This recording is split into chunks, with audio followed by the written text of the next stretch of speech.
I think is a much more important one. But I will not go into that. But there is another dark shadow in today's world, and this is the shadow of the Cold War. And that is what really lends the modern construction of religion and religiosity so much kind of energy from certain quarters. Of course, not everybody sees the world in dark, evil terms, in us versus them terms, although every construction of us also constructs a them, an other, and that's a very problematic thing about identity that I find, and I'm sure many others find. But there is a history of this kind of construction of us artificially in America after the Second World War, especially during the 50s. And when that darkness was too unbearable, of course, we had explosion in the 1960s. And there, I think, is some historical hope about this effectively historicized consciousness that Gadamer talks about in our time. But G. Simon Harrach is a Jesuit also, and he is a practitioner of nonviolent politics, along with many others in this country. And he tells us that American public discourse in the 1990s was built upon the premises forged by the Cold War. Today, policymakers still form their policies by identifying threats to be controlled and developing plans to control them. The threats are still articulated in terms of the pervasive evil of instability, and the plans are still legitimated as attempts to bring stability and order. One obvious example is the potent appeal of George Bush's New World Order. Also, there is the fear of nuclear danger, and that, of course, raises the specter of total annihilation and galvanizes all the unconscious and semi-conscious fearful elements in public psyche. Then, of course, there is the clash of civilizations idea. Samuel Huntington tells us that the next global war, if there is one, will result from the clash of civilizations, because the paramount axis of world politics will be the relations between the West and the rest. The rest are all the non-Western civilizations where Huntington claims Western ideals such as human rights and the rule of law, the foundations of our social order, are least important. The clash of civilizations will require the West to maintain the economic and military power necessary to protect its interests. The greatest danger today, he argues, is the burgeoning alliance between Islamic and Confucian civilizations, a renegade mutual support pact run by the nuclear proliferators and their backers. This alliance is building its arsenal of modern weapons, including nuclear and chemical weapons, and NATO must do more to defend against the potential threats and instability it creates. Huntington, a well-known theorist of realism, argues the West to increase its ability to impose order on an increasingly restless world. He also urges the West to acquire a greater understanding of non-Western cultures. That's the good part of Huntington, which critics sometimes miss. And then there is the infamous article by Robert Kaplan, The Coming Anarchy, about which I will not say very much. But it is a view of dystopia where the vast majority will live in nature unchecked, a rundown, crowded planet of skinhead Cossacks and juju warriors influenced by the worst refuse of Western pop culture and ancient tribal hatreds. This will breed a new kind of war, he tells us, and it will have more in common with the struggles of primitive tribes than with large-scale conventional war.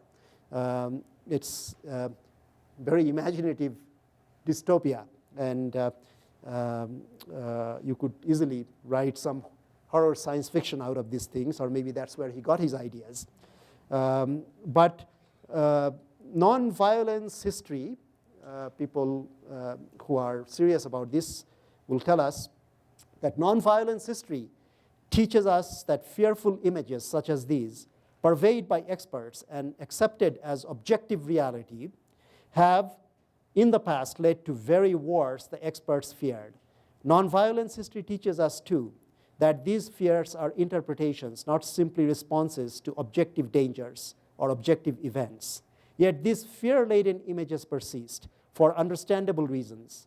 The underlying fear, as always, is fear of loss, fear of change, and ultimately fear for one's own self. We can avoid dealing with or even acknowledging this fear by immersing it in a great national fear. Of course, any fear is easier to bear when it is shared with so many others. The goal of nonviolence history is to demonstrate how public discourse and public policy perpetuate our underlying fears, barring the way to positive peace. Positively, nonviolence history shows that we can attain a genuine feeling of personal security only through a radically new understanding of national security, based not on fear, but on hope and love, believing with King that one day mankind will bow before the altars of God and be crowned triumphant over war and bloodshed, and nonviolence, redemptive goodwill will proclaim the rule of the land, and the lion and the lamb shall lie down together, and everyone shall sit under his own vine and fig tree, and none shall be afraid. But of course, life isn't like that, far from that actually, with full visions of dystopia being produced quite frequently. Let me just mention two other thinkers, and then I will finish with one of my own poems.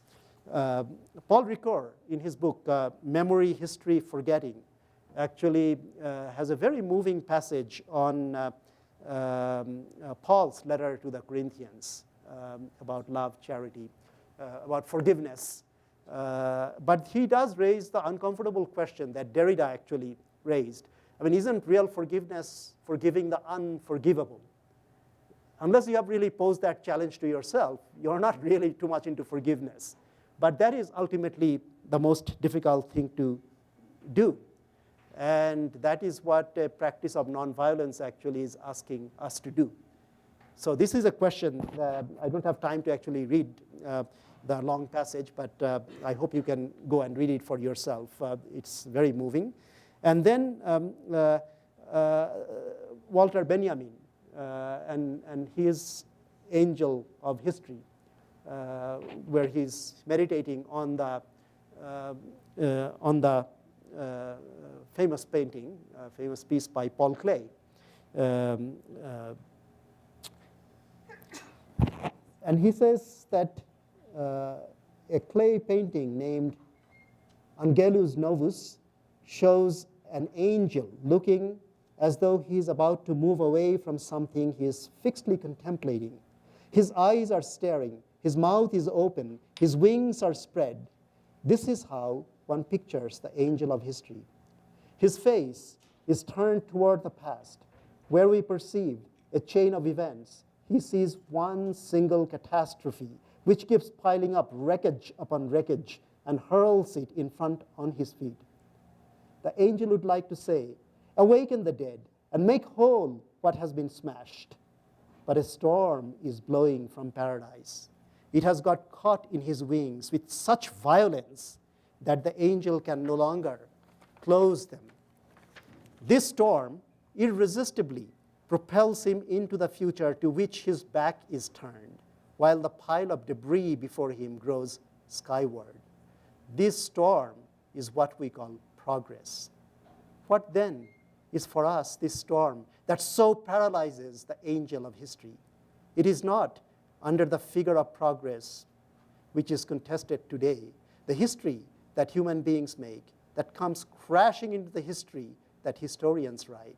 But then the presumed meaning of history is no longer dependent on the latter, but on the citizen who responds to the events of the past. For the professional historian, there remains, short of that receding horizon, the uncanniness of history, the unending competition between memory's vow of faithfulness and the search for truth in history. And that is a profoundly moving thought for me, and I hope it is for you. And let me just end, because already it's 1:30, with a poem that I wrote during the invasion of Iraq. My first profession was music, so I still think and feel very much in terms of music. And I wrote it in 3 parts and called it War Sonata. Part 1, an invitation to be a part of war. The face of the other, half hidden, half revealed, like the moon in the mist, only the dark side forever invisible, the invocation at last of the beast within the Om. Part 2, the conjurers of war build monuments of burnt landscapes. Their war is death inscribed in finely embroidered phrases. The violence of the rotten sun scatters skulls, skeletons, radiates macabre fantasies on a landscape lacerated. Death dance in euphoria mask the urgency of a transgression that reason cannot long contain. The dark abyss their eyes cannot see. There is no moon tonight, only desolate dreams, unreal nocturne.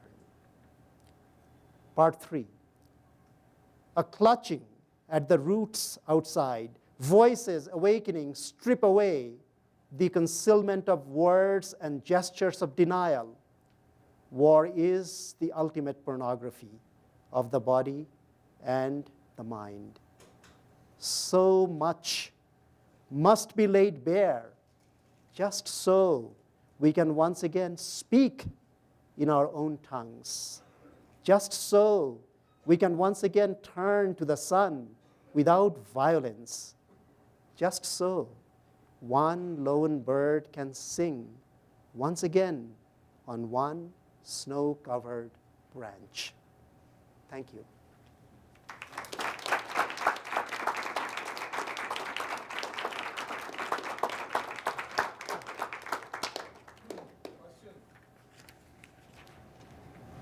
Well, I'll be happy to have some questions and comments.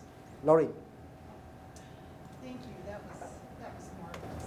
It was a privilege to have an hour to meditate with you.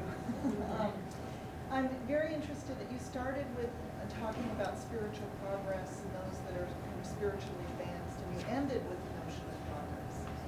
And in the teaching that I do, especially on American exceptionalism and issues about worldview and ideology, the notion of progress is actually kind of problematic, because I see it as being more in this assumption of linear progress towards some sort of utopia, and it ends up engendering kind of hierarchies that become very oppressive.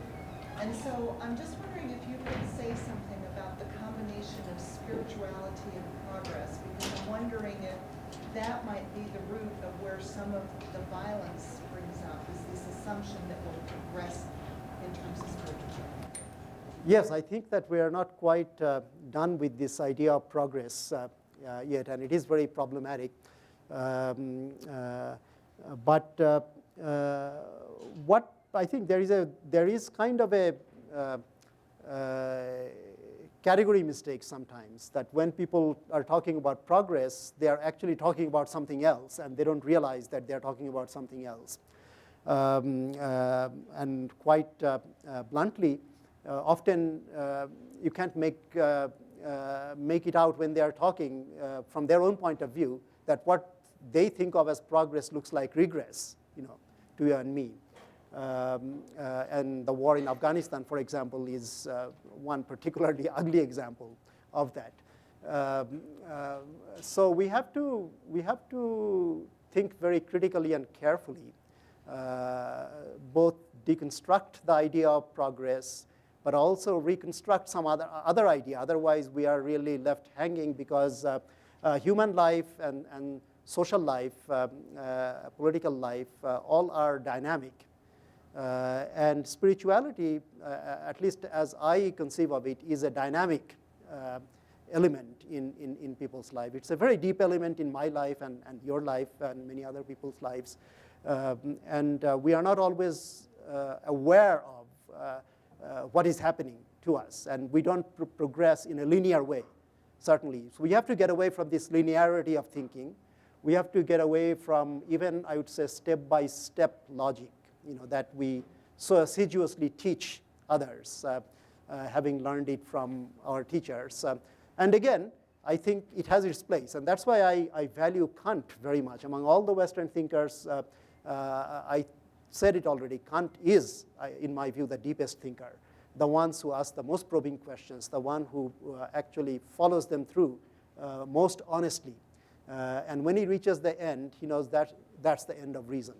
That's how far logic can take me. Beyond that, I cannot go. And then you have to start a different kind of looking into it. And Kant, to his credit, actually tried to come up with the idea of practical reason, to find morality. He used the mind as much as it can be used by anyone to reconstruct so much of what really has been lost with the loss of faith.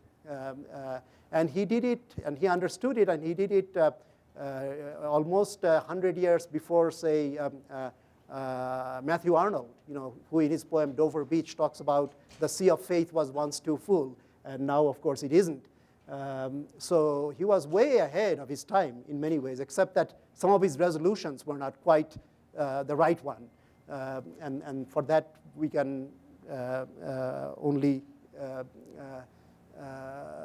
ask ourselves how much farther we should go. But definitely, we should put question mark whenever we say the word progress.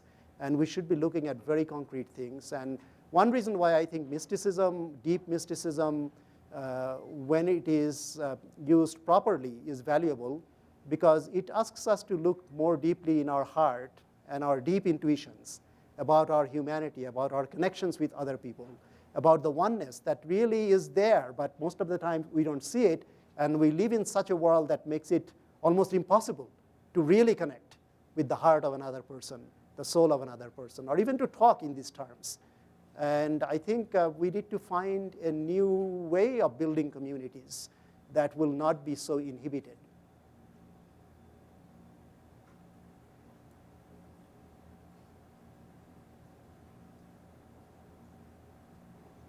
Please. I find that there is this dichotomy, I think, within the Muslim world, where you're having. Can you speak up a little bit? Sorry. Maybe other people would like to. I feel like there is this dichotomy within the Muslim world itself, within the Islamic world itself, where you have some part of the Muslim world moving towards, say, Sufism, more spiritual aspects, and you have some part of the Muslim world that's completely denying of it. But then the source of it is the one, so to speak. Within the Muslim world itself, do you see this progress that we're talking about? Or do you see the dichotomy kind of getting worse over time? Well, it depends on how you look at it. I think because of imperialism, which I mentioned but did not go into great detail, especially the Islamic world in the Middle East,